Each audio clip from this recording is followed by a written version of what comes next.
ಓಂ ಶ್ರೀ ಗುರುಭ್ಯೋ ನಮಃ. ಫ್ರೆಂಡ್ಸ್, ಎಲ್ಲರಿಗೂ ನಮಸ್ಕಾರ. ಪ್ರೀತಿಯ ಮೇಷರಾಶಿಯ ಆತ್ಮೀಯ ಬಂಧುಗಳೇ,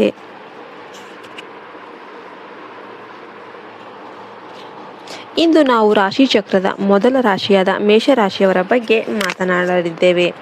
ಮೇಷರಾಶಿಯವರೇ, ಎಚ್ಚರದಿಂದಿರಿ. ನಿಮ್ಮ ಜೀವನದಲ್ಲಿ ಕಳೆದ ಕೆಲವು ವರ್ಷಗಳಿಂದ ಅನುಭವಿಸುತ್ತಿದ್ದ ಕಷ್ಟಗಳಿಗೆ ಕೊನೆ ಹಾಡುವ ಸಮಯ ಬಂದಿದೆ. ಈ ವಿಡಿಯೋವನ್ನು ಎಲ್ಲಿ ಕೂಡ ಸ್ಕಿಪ್ ಮಾಡದೆ ಕೊನೆಯವರೆಗೂ ನೋಡಿ, ಯಾಕೆಂದರೆ ಈ ವಿಡಿಯೋ ನಿಮಗೆ ಲೈಫ್ಗೆ ತುಂಬಾ ಇಂಪಾರ್ಟೆಂಟ್ ಆಗಿರುತ್ತೆ. ನಿಮ್ಮ ಭವಿಷ್ಯವನ್ನು ನಿರ್ಧರಿಸುವ ಕೆಲವೊಂದು ಅಂಶಗಳು ಇದರಲ್ಲಿ ಅಡಗಿವೆ. ವಿಡಿಯೋಗೆ ಒಂದು ಲೈಕ್ ಕೊಟ್ಟು ಜೈ ಶ್ರೀರಾಮ್ ಅಂತ ಕಮೆಂಟ್ ಮಾಡೋದನ್ನು ಮರಿಬೇಡಿ. ನಿಮ್ಮ ಅದೃಷ್ಟದ ಬಾಗಿಲು ಹೇಗೆ ತೆರೆಯುತ್ತೆ, ನಿಮ್ಮ ಮೇಲೆ ಯಾವ ದೈವಿಕ ಶಕ್ತಿಯ ಕೃಪೆ ಇದೆ ಮತ್ತು ನೀವು ಮಾಡಲೇಬಾರದ ಆ ಒಂದು ತಪ್ಪು ಯಾವುದು, ಎಲ್ಲವನ್ನು ಕೂಡ ವಿವರವಾಗಿ ತಿಳಿಸ್ತೇವೆ. ಗ್ರಹಗಳ ಸಂಚಾರ ಮತ್ತು ಪ್ರಸ್ತುತ ಸ್ಥಿತಿ. ಮೇಷರಾಶಿಯವರಿಗೆ ಈಗ ಗ್ರಹಗತಿಗಳು ಅತ್ಯಂತ ಅನುಕೂಲಕರವಾಗಿರುತ್ತೆ. ನಿಮ್ಮ ರಾಶಿಯಾಧಿಪತಿ ಮಂಗಳನ ಪ್ರಭಾವದಿಂದ ನಿಮ್ಮಲ್ಲಿ ಧೈರ್ಯ ಮತ್ತು ಆತ್ಮವಿಶ್ವಾಸ ಹೆಚ್ಚಾಗುತ್ತೆ. ವಿಶೇಷವಾಗಿ ಗುರುವಿನ ಸಂಚಾರ ಏನಿದೆ, ನಿಮ್ಮ ಆರ್ಥಿಕ ಸ್ಥಿತಿಯನ್ನು ಸುಧಾರಿಸುತ್ತೆ. ನೀವು ಇದುವರೆಗೆ ಪಟ್ಟ ಶ್ರಮಕ್ಕೆ ಈಗ ಫಲ ಸಿಗುವ ಸಮಯ. ಯಾರು ನಿಮ್ಮನ್ನು ಅವಮಾನ ಮಾಡ್ತಾರೋ ಅವರೇ ನಿಮ್ಮ ಮುಂದೆ ಬಂದು ತಲೆಬಾಗುವಂತಹ ಸಂದರ್ಭಗಳು ಎದುರಾಗುತ್ತೆ. ನಿಮ್ಮ ಜಾತಕದಲ್ಲಿ ಈಗ ರಾಜಯೋಗದ ಲಕ್ಷಣಗಳು ಕಾಣಿಸ್ತವೆ. ವ್ಯಾಪಾರದಲ್ಲಿ ಲಾಭ ಮತ್ತು ಉದ್ಯೋಗದಲ್ಲಿ ಬಡ್ತಿಗಾಗಿ ನೀವು ಹೆಚ್ಚು ಕಾಯಬೇಕಂತ ಏನಿಲ್ಲ. ಅದೃಶ್ಯ ದೈವಿಕ ಶಕ್ತಿಯ ರಕ್ಷಣೆ. ನಿಮಗೆ ಗೊತ್ತಿರದ ಒಂದು ಸತ್ಯ ಏನಪ್ಪ ಅಂದರೆ, ನಿಮ್ಮನ್ನು ಒಂದು ಶಕ್ತಿಯುತ ದೈವಿಕ ಕವಚ ರಕ್ಷಣೆ ಮಾಡ್ತಾ ಇದೆ.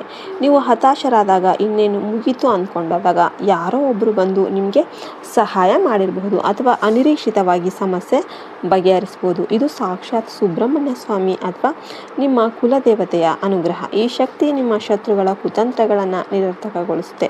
ನಿಮ್ಮ ಪ್ರಾಮಾಣಿಕತೆ ಮತ್ತು ಪರೋಪಕಾರ ಗುಣವೇ ಈ ದೈವಿಕ ಶಕ್ತಿಯನ್ನು ನಿಮ್ಮತ್ತ ಸೆಳೆದಿದೆ. ಈ 4 ದಿನಗಳಲ್ಲಿ ನೀವು ಆ ದೈವಿಕ ಶಕ್ತಿಯ ಇರುವಿಕೆಯನ್ನು ಅನುಭವಿಸ್ತಾ ಇರ್ತೀರ.